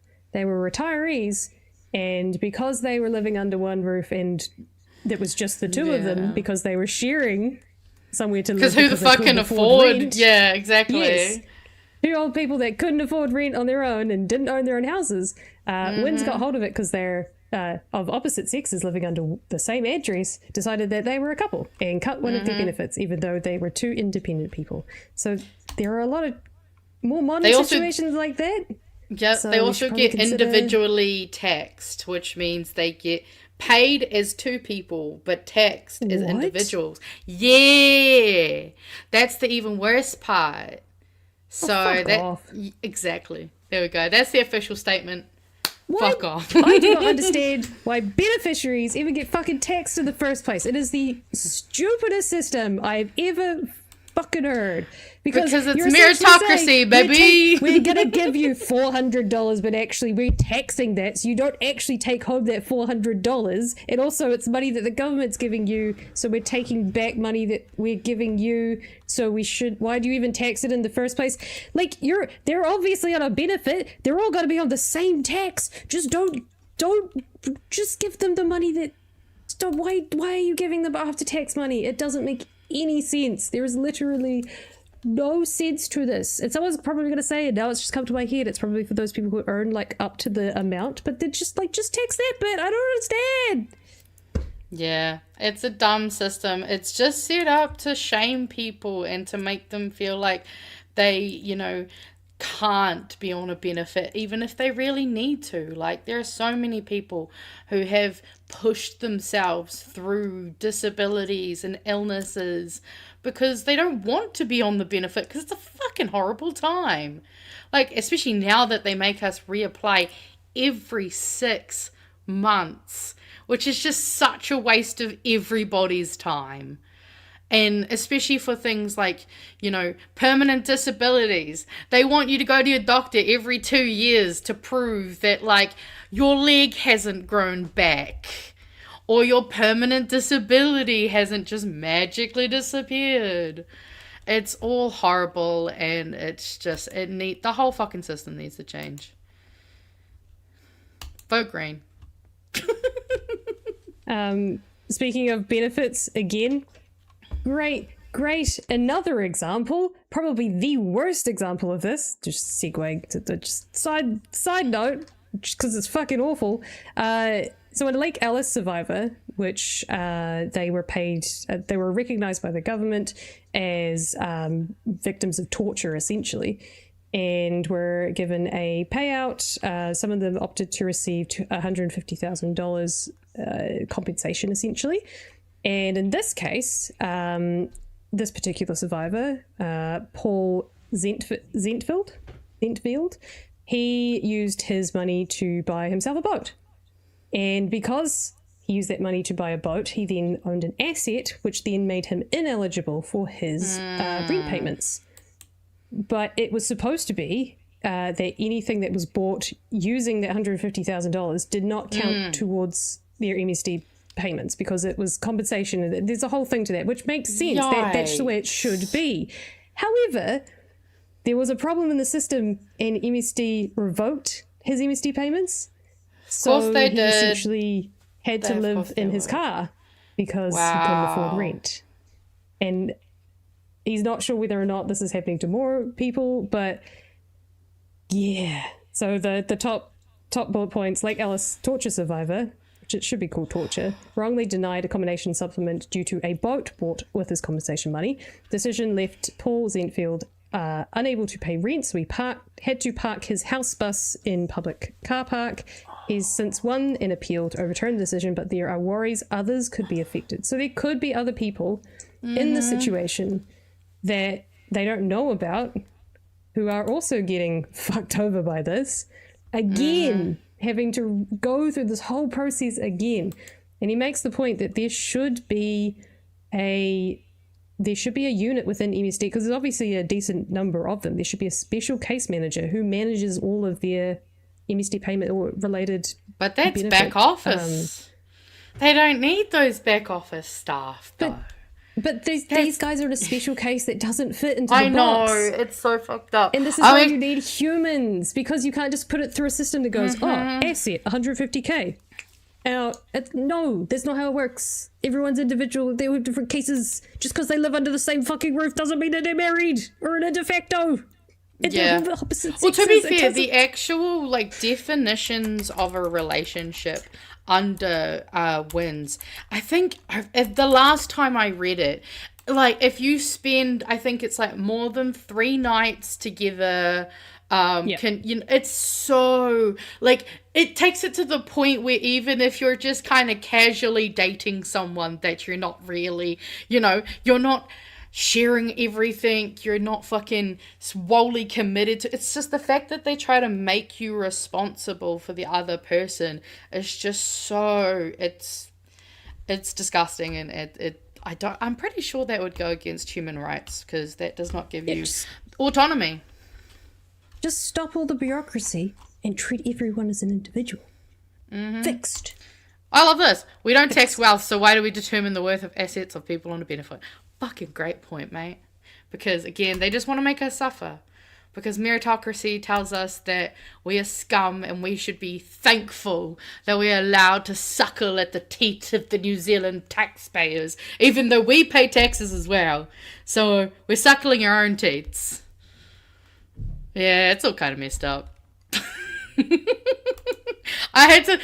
You know how we talked earlier about going from existential to angry? I was getting angry, so I needed to diffuse how I felt about it. Because, the fact that that man had to go through the torture that he went through to be given what is an okay amount of money, right? Who can put a price on a life without having gone through torture, but to then just, you know, text them, that makes me angry. Also, polyamory doesn't exist legally, so yeah, be polyamorous. Oh, just kidding. Or do whatever you want. I don't know where it says it in this article, but he did. They actually outlined what happened to him. At Lake Ellis, he was electric shock treatment and paralyzing. Hooey. Paralyzing injections. Just horrific stuff. But not that this is any consolation prize at all, but it is noted here that he also has a King's Service Medal for services to survivors of abuse and care. So we thank him for his should service. be supported. Yes, by the absolutely. government. Let the man have his boat. Yeah, let the man have his boat. And also, because we're all over the place. Yeah, wait, no, you did cover it. What does Wins think of my polyamorous relationship? What? How do you deal with that? Polyamory doesn't exist legally. A bunch of friends that live under one roof, and you're I mean, all that's on a polycule is already basically that. So yeah. Again, so how do you know which ones are sleeping or together or like sharing food? Exactly. It shouldn't be anyone's business. What if you're living in a flat situation and you all share the electricity bill, the rent? You basically share the rent bill. You cook all your meals together. You cook all your meals together. You share the grocery bill. Flatmates with benefits. You're all fucking each other. Or not. So what if you're the cuck? Or not. Or or not. But does what if you're ace? Know that? Are they coming around in the middle of the night going, who's fucking sleeping in your bed tonight? Exactly. This is how ridiculous this whole thing is that it should be no one's business. Like, I guess unless they're like people like you who get married, and then I guess they kind of get to at least know you're married, but even then, your income's your income and your husband's income is his income. Like, treat couples as autonomous humans. What if it's a relationship that's fallen apart? What if there's abuse in there and the person can't leave? Like, there's so many issues tied to this issue. Like, it's just separate it. Treat everyone as individuals. You get rid of a lot of bureaucracy, and it would just be easier. Also, and great point. Maybe afford them. He wasn't even compensated enough to even put it like down payment on a house, really. So let the man have his rent money. It's a meme time. I feel like it's meme time. Yeah, it's meme time. Ems is getting existential again, guys. Dog rescued from Ben Nevis, suspected to have eaten discarded cannabis. He was probably having a real chill time. I do appreciate this edit of Seymour. Very good. Oh yes, where on earth is fucking... See, now this keeps happening to me. I want to say Lindsey Graham, but it's the wrong white man. It's the other one. It's the other old white man. Yeah. Mitch McConnell. There we go. Thank you. I keep having this happen and it's so bad. We never talked about men or clothes. It was always Marx, Lenin, and revolution. Real girls talk. Nina Simone. Oh man, we haven't had real girls talk tonight then. We've only talked about men and clothes. We need to talk about Marx and Lenin. They had 5 years to prepare, so did he.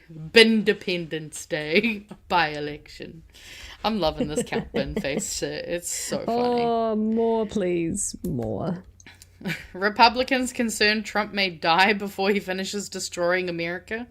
Also, have we noticed he's starting to get the droop on one side of his face? Because I've definitely picked up on it. Another good one for... Yeah, Mitch McConnell and Lindsey Graham. If only. And then we had another good one. Sam Neill. This is like my third attempt trying to grab Mitch McConnell. Come on, bro. Get better. This one's pretty good. Assassin's Creed Black Flag resynced files have leaked and it's being pirated 2 days before release. Ubisoft just needs to get comfortable with the idea that they don't own their games. Which I thought was a very, very good comeback. Oh, this is my meme. The throwing it back rooms. I had to. A joke was made, a thought was had, and I created this. Hope you enjoy. And then my final visual meme, because I got a video meme for later, this is good old Sam Neill. Remember when the world seems close to pear-shaped, when leaders fill you with despair, when things look dark and dreary, and love seems far too rare. Cuddle a duck. Isn't that right, Charlie? And I love the sentiment of cuddling a duck. I want to cuddle a duck. Anyone got any ducks for me to cuddle? Looking for ducks. And that is our meme PDF for tonight. Thank you. I did find a really cursed clip of David Seymour from The Edge that we can watch later. It's real funny. Yeah, I was looking up pictures and somehow I ended up on a video of him. You know how it happens. Sadly, yes. Yes, I do. Wait, we didn't find the picture of Did you find the picture of Chris Hipkins in a glitter? No, I tried looking for it, but I couldn't find it, and I haven't seen anyone ping me in the Discord yet. Assuming, yeah, I'll keep trying to find it. We'll keep trying. Sounds good. Well, in the meantime, we did get an update on the missing file. So there was an Ombudsman report investigating this missing file, which was part of the court case with Mike Smith and some of the top emitting, I guess, climate emitting companies, Z Energy, Fonterra, and I don't even remember, Genesis Energy. I think we're also part of that. But there was a court case going through to hold the big companies, the big corporates accountable for major climate impact of their actions, essentially. We've talked about it quite a bit. But there was some mentions of why this report that was part of the there was inklings of it existing, references to it existing, but it didn't really exist. And as part of the Prime Minister's, was reportedly given to the Prime Minister's senior advisor, so it was floating somewhere around the Prime Minister's office. People were throwing things like corruption around, of like, is this just like corruption at the highest level? What's going on? Someone was using their personal email for all this. Anyways, go back and watch the update, essentially. But there was an ombudsman report or investigation underway, and on July 1st, which is actually quite a while ago, that's how long I've been away for, there was the report came back, which essentially finds the decision by Prime Minister's office about official information request unreasonable. Now, I will say it's kind of a little bit lackluster. It's a bit of a slap on the wrist, but that is essentially what the ombudsman, what are they called? Ombudsman office? Yeah, Office of the Ombudsman. Office of the Ombudsman. Ombudsman. I hate that freaking word. They essentially just say, hey, this is what you did wrong and can you please apologize? There's not really much else they can do. They can review and say you should probably do this next time, or this is what you should be following up on. It's a bit of a we looked at it, yes, you're in the wrong, but there's no punitive. There's not really what their job is. So it's a bit of a slap on the wrist and just kind of going, naughty, naughty boy. Prime Minister's office or Prime Minister himself apologizes and we move on, unfortunately. But to recap, John Allen, who is the chief ombudsman at the moment, said information was effectively withheld from the requester without meeting the requirements of the OIA for withholding information. He is recommending the Prime Minister review the decision and decide whether to make further relevant information available. So the original request was made in March 2025 and sought information regarding a case between climate activist Mike Smith and major emitters. As part of the investigation following a complaint, the Ombudsman Office consulted with the former Beehive staffer who received the lobbying document. Ellen found the use of a personal email address particularly concerning and found it surprising the former staffer had no recollection of what he did with the lobbying document. The complaint was laid with the Ombudsman by the Environmental Law Initiative, ELI, after it sought information in March 2025 about meetings, discussions, or conversations regarding this case. ELI said it received only limited material in response. Came later after RNZ reported in May that a previously disclosed briefing document had been provided to the Prime Minister's office by Fonterra and Z Energy. Luxon's office said at the time it had no record of the document, and that had since come to light following the court order, but reminded ministerial services of their obligations. It was later revealed the document was emailed to a private account, which Luxon said did not meet his expectations. Yes, that's essentially just a bit of an overbrief of what we're all talking about here. It's quite a long article. I won't go read all of it, but you can go and get that over RNZ. But what also came out in the last 2 days, the Z Energy boss himself came out. And he's essentially kind of just said, meh. He doesn't see anything wrong with it. The lobbying part, it's quite strange. He's very, essentially very dismissive. Well, not dismissive, sorry. He thinks there's a lot of kerfuffle about nothing. I don't really agree He with would. that. I mean, he's literally working for fossil fuels. Yeah. On a case around climate, so I'd say this guy's pretty biased in a certain direction. So the boss of Z Energy says his team followed the instructions of government when handing over a document to a former Beehive staffer with suggestions for a law change. Accepted the briefing note was seeking a law change. He told RNZ he understands the perception of handing over a piece of paper, and that's deeply unfortunate, but there's nothing surprising in it. That's surprising in itself. What really matters here, I believe, is the substance of what was in that note, and there's nothing in that note that we hadn't said before publicly, or the court, or the government.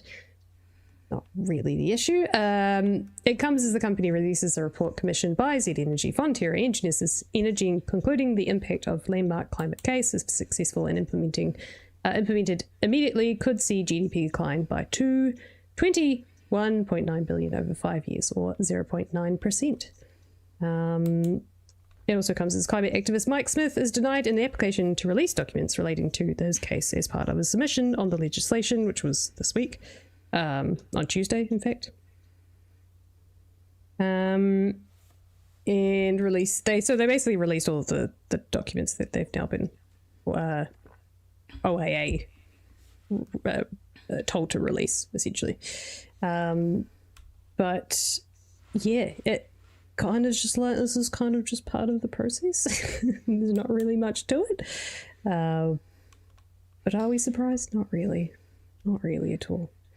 I mean, it just goes to show that the Ombudsman, while great, I think they need more actual, like, influence. They need to be able to just do more than just a little bit of a recommendation, because, you know, I think some people have kind of pointed out, it's kind of like, what's the point in it if there's not really accountability, especially if this report just has to go to the government it's about for them to decide on.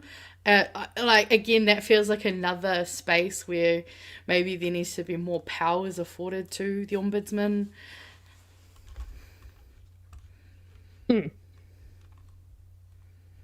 He does say this. He maintained the briefing note handed to Burgess contained nothing surprising and nothing Z Energy hadn't said before. Jones said his understanding was Burgess made the request for it to be hand-delivered and acknowledged it was unfortunate the perception it created. So Burgess being the Prime Minister's senior advisor. Asked about the use of personal email addresses, Jones said this was absolutely out of bounds and it's generally accepted by my team. So that's interesting. He said there's information relevant for the government acting. We should be sharing it with them. It was then up to the government to choose its own course of action. He said the Ombudsman report made it clear where the responsibility lies. Asked if this is how Z Energy behaved when seeking changes to legislation, Jones said it doesn't seek changes. Can't think of another time where we've specifically sought a change in legislation. Have we made our position clear on lots of matters that eventually could show up in regulation? Yes. But regarding this briefing note, Jones accepted Z Energy was seeking a change to legislate with the information in it. So they do. Asked about speculation of a coordinated campaign of secret lobbying, political interference, and corporate influence at the highest levels of power, Jones said the documents have been released and Kiwis can decide. He also said when multiple defendants were taken to court, they had to be coordinated. That I can agree with. So yes, coordinated in that fact, yes, because they're all fighting against the same case. So yes, that does kind of make sense. But I think it's not necessarily the issue of writing a report directly to the Prime Minister's office and saying, hey, these are the things we'd like to see, or this is our position, and these are the things that would be great to us. I think it's the fact that they can do that. So I think, like anyone, we come out and we publicly say what we'd like to see for our country, what we'd like to be able to do. We lobby in our own rights. We vote. We tell our politicians what we want. We do submissions. We do all these processes. And we tell the people in power what we want, why we want it, and why it's good for the country, for us, for everyone, for whatever reason.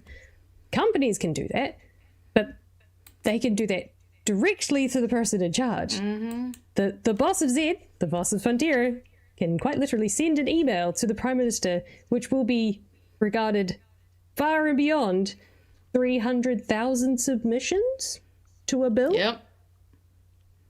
20,000 submissions to another bill. 50,000 submissions to another bill. 10,000 submissions to another bill. All of these bills in which we are collectively saying yes or no to just get disregarded. But, you know, it's all right. We've just commissioned a report. Here's all the things that we'd like. This is why it would be good for our company. Here it is on your doorstep. And then that just happens to turn up in exactly the way they like it in legislation. That's the issue. You can write up a report about what you want. That's good. You can go through the same process as the rest of us, but you can literally send it and it will get read, it will get considered, and it'll get put in there. That's the back door. We can't do that, and they won't listen to us, and they won't do it. You gotta have a certain amount of money in your bank account to be accepted into this club. I mean, how many times do you have to ask them if they'll come to a debate and they don't? But as soon as Zed and Fonterra want anything. But no, it's just ridiculous. I think this is a really good comment. We are facing a hostile government weaponizing the apparatus of government around us. I think that is a very apt, because again, I think they are weaponizing it, but also highlighting flaws in the system that I think many of us have not really thought about, or were maybe a lot of us kind of assumed certain mechanisms might have actually been in place that aren't. I think there's a lot of factors that this government is just showing us, like, this is all set up in a way that is very much against the people. Like you say, like, they take our money and then they don't even listen to us when it comes to what we want to do with that money. Like, that is fucked up. You would not expect that in any other situation. You know, if you're handing over a certain amount of money to your gym every week, you expect certain services. You expect that if you have a major complaint about the facilities, that they might actually respond and do something about that. But somehow this doesn't count when it's taxpayers and the government. It's, yeah. And I mean, I'm not surprised that the potential secret lobbyists didn't admit that they're potentially secret lobbyists. It's like, of course, asking the offender if they did it, of course they're not going to say that. Of course they're just going to back up the narrative that suits their thing. Like the way he tried to minimize it, being like, oh, it's not about what's on the, it should be about what's on the paper, not about how it was given. Like, no, that is a concern. Like, if Jacinda Ardern tried to get away with the same crap that this government's doing, we would have seen even worse horrible violence threatened against that woman, if not even worse attempts on her life. Because people would. If she tried to get away with even a sliver of what this government is doing, there would have been more than just burning tents on the playground. It's so fucking frustrating to watch. Because the only thing that we can do is use these examples to tell our friends and family and people we don't know that they should vote. Like, I was even telling my nana, I'm going to organise making sure my nana can fucking vote this year. She's like, I didn't vote last election. And I was like, yes, but you should vote this election because it's really fucking important. Like, you know, she's seeing all of her bills going up on her fixed income. And this is a woman who worked really hard her whole life. And she's doing all right compared to a lot of other elderly people as well, who are really fucking feeling the strain. Or having their benefit cut off because they bought a boat with their fucking torture money. Fun times at corporate land. Yeah. We should probably have some good things happening before we finish the show. Yeah, it's almost 11 o'clock. Yeah. Well, we will watch the David Seymour thing because it's like probably 60 seconds at most. Because I just thought this was a bit... It's very cringe. It's high levels of cringe. But this never came across my radar back in 2019, and it came across my radar today. It's this dumb skit beginning that Randall from The Edge is trying to like call all these different celebrities and ask them to teach him how to twerk. And that's all I'll say. So you probably wouldn't have the funniest thing, I'm just lurking right outside your studio. You're right there, so alright, Let's go. Yeah, so look, I mean, everyone's got to find their own little hustle, their own little thing, you know? Yeah. The ladies on the set said I How had the old is buttons this? to twerk. Cool, so you're going to teach me to twerk. 2019. Okay. This is before he was outed as a creep, I guess. No? Oh, is Weird. he one too? I didn't hear that one. No, not him. No, I mean Seymour, just in general. Just Okay, right. I was like, did Randall do Atlas something plant. that I missed? No. To be fair, David has turned up on more things on The Edge than you would think. Look, I think you may have I'm not everything it takes. We're going to give it your best shot. All right, how to twerk in 3 simple steps. First of all, you got to get the crouch, feet apart, hands on knees, and then it's all about the back thrust. And make sure you're in time with the music. Can't go wrong. Right, just out, in. Yeah, Great. exactly. You know, if you're used to doing it, it's not too hard. Well, thank you so much for that, David. Good Really luck, appreciate my it. friend. May Thank the you, force mate. be with you. All right, I'll see you out. See you later. Let's go. Cool. Thanks, David. Hey, Randall. Hey. But yes, that is...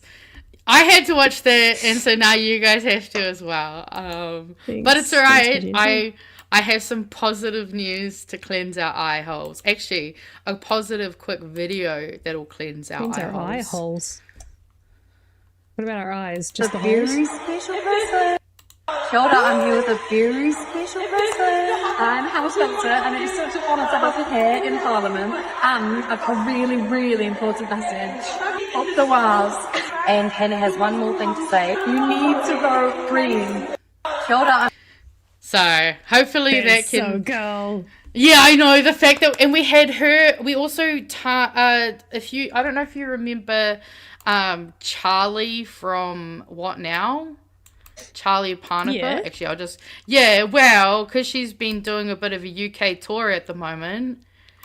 we had her and Hannah, but also her and Charlie from What Now, which was just so crazy. Apparently, he's been living in the UK for the past 10 years, which because he showed up on my TikTok this week because he was talking about words that he misses from New Zealand since he's been living in the UK for the past 10 years.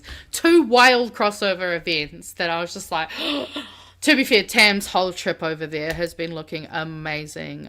Been addicted to her stories right now. And then we got 2 little good news stories to finish us out. Amazing story here. We got the ancestral remains of Rapa Nui people begin long journey home after 143 years at the Australian Museum.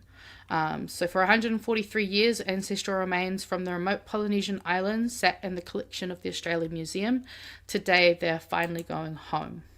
The remains of the people from Rapa Nui, also known as Easter Island, were removed from sacred burial sites during a European naval expedition in 1882. 17 of the members' remains and a sample of the human hair were purchased by the museum in Sydney the following year. For over a century, they were within the Natural Science and Culture Institution, which holds more than 22 million objects and specimens in its collection. On Thursday, the ancestral remains began a long journey home, accompanied by a Rapa Nui delegation. The repatriation will be overseen by the Chilean government, given the island is a special territory of Chile. And so, they signed documents, did a farewell song, and a big apology. And just, it's great to see that they will be going home. On behalf of the Australian Museum, I offer an unreserved apology. We acknowledge that our institution took part in the purchase of human remains taken without consent from resting places that were never meant to be disturbed. So very happy to see this news, which was also followed up by some awesome other Indigenous news. The word kaitiakitanga was named the world's most beautiful by a language app. It topped the list of 223 words from 75 languages through Babbel.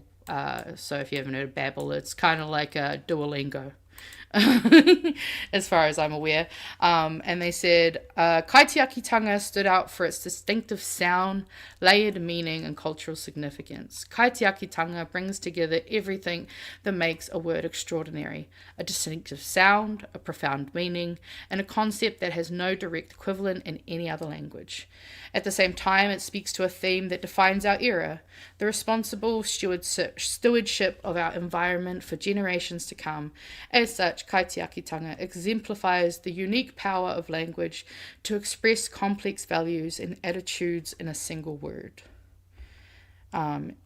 Language expert Esteban Toma Portilla said that the concept resonated at a time when people around the world were experiencing the effects of climate change. As people around the world experience the effects of climate change, the resonant, distinctive word kaitiakitanga reminds us of our responsibility to care for the environment and for one another. He said the repeated sounds within the word evoked our planet, its natural cycles, and our place within them. There was also a few other words that were in the top 15. Aura, which I was like, did Janelle forget that one in there? Hiraeth, which is from the Welsh language, meaning a deep, bittersweet longing for a lost or never truly known home or time. This one was a cool one. Mamila Pinatapai, a meaningful look shared between two people, each wanting the other to make the first move, which I think is a very sweet word. And I think we've all had one of those awkward moments, right? We've all felt Mamila Pinatapai. There we go. I had to practice some of these before the show to make sure I didn't fuck them up. But yeah, it was awesome to see that Māori is being appreciated around the world, even if our current government doesn't appreciate it. And that was just some of our little warm fuzzies to round us out. Thank you. And we've made it to our 2-hour mark, so we're officially look at that. We did it on appeasing the time. Friday peoples, the ones who are stuck and around. I think we've got a few. We got Julian. Yes, I First time wanted watching to on acknowledge that. Facebook. Kia ora, Julian. Thank you for you. joining us. Thank you. To be fair, we hit 30,000 on Facebook too, which is crazy. So shout out to all our Facebook fans. The YouTube algorithm has not been very kind to us recently, so it's good to see we're really pushing it over on Facebook. XL dear, thank you for another $5. Appreciate you. You call it polyamory. I call it being able to afford rent with benefits. I mean, it also means it's easy to play D&D because you got It's enough true. people. So you know, if you can't find a D&D group, find a polycule. Pretty much the same thing. So also, I really liked Pete's comment. M's point 1.9. We were watching Louis Theroux documentary. Yes. There's a bunch of them over on Neon, but we were watching the one about polyamory. That was very interesting. I don't think I've watched Louis Theroux's. To be fair, I tend to fairly avoid recent. documentaries on polyamory because they're usually fucking bad. his one is a very Louis Theroux, just like awkward, doesn't know how to. He just asks the best questions in the most awkward way. I'll have to watch it. So good. You should watch it. It's good. Yeah, I have to look it up and I'll give my reviews. Oh wow, actually I'll try to remember my review for next week, but I will Put it on Letterboxd. I'll be coming in live from a hotel room, so I'll be on my phone. Yes. I won't be. I'm gonna try get a meme PDF done beforehand that you can control, but I will be on my phone next week, guys. So I'm gonna be in Auckland for the AGM. Ooh, so excited. Very exciting. I will be here. Yes. And I will hopefully be we've here. got something good to talk about next week. Oh, I'm sure there's always something we can have a jibber-jabber about. I say that as if this Alrighty. government isn't going to try to do more shit. Yeah. We wouldn't be surprised. Shall we play out some... Actually, okay. One very, very quick one, because it's very topical right It's now. not and even me this time, guys. It's I know, Ems. I'm sorry. I really Yes. have to ask you this question. I love this. So the ghost boats... Oh, sorry, I love this comment. Oh, fucking... something. Oh, what was it? What, the what was coupe the- and cook? Okay, so yeah, no, that was someone made a great comment, but it was something about I don't want to eat your ghost ships or something. Coupe and cook, Nice. right? I saw that, didn't really care, didn't even cross my mind. I was like, cool, you've named our ships, good on you. And then all of a sudden came out with the shilling wokesters, and I'm like, Mm-hmm. what? That's because Captain Cook was a piece of shit. Yeah, but I mean... but also, like, I think a lot of us can agree that, like, but it's part of our history. Like, no one's being like, how dare you? Because it seems like it's coupe and cook. Like, cool. I don't know. Like, I find it a little gross. I'm like, keep Cook's name away from coupe, okay? I think I saw a great comment on... I think I saw a great comment on Facebook that was like, why wouldn't we name it after maybe one of the guardians of this area? Because there are, like... There's a lot of deep a history of, like, the Taniwha at what is now called Ha Tai Tai, which was actually the name of a Taniwha called Fa Tai Tai. So, yeah. I get it, but do we really need... Like, Cook's got the he's on the coin.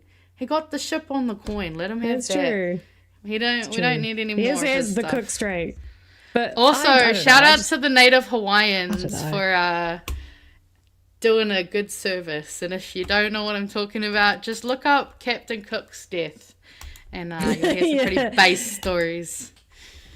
I think we could all acknowledge that he got what was coming to him, but at the same time, it's part of our history. So, They kidnapped a child from the islands in order to be the translators for Maori, and nobody blinks an eye at that. Like, I learned that in one of my classes, and I was just I would like like to. he's like, oh, and then they took this young boy from I can't remember what island it was now. And I'm just sitting there like, no one's reacting to the fact that they just probably kidnapped this poor young boy and did God knows what to him on a ship. At least you, Magenta, got that piece of history. I got an incredible. I had to pay for it. I had to pay money. I had to pay taxpayer money. No, I'm paying it off. But I had to pay money to learn this shit. That's the crazy fucked up shit. Is that you don't learn, like I think I learned in the chat last night, we actually had segregation in a lot of areas of New Zealand up until like the 80s. I didn't know that. I knew we had like some maybe back in like the early, late 1800s, early 1900s, but not that fucking fresh. Not in my mother's lifetime. Nah. Horrible, horrible shit. Yeah. No, all right, I guess now we can roll the credits. Yes. Side tangent. There you go. We've appeased Winston. We've given him his he got his woke. He's got his woke pink green haired rant. You happy? You happy, Koro? Go to bed. Yeah, go to sleep, Grandpa. Go have a good night's rest.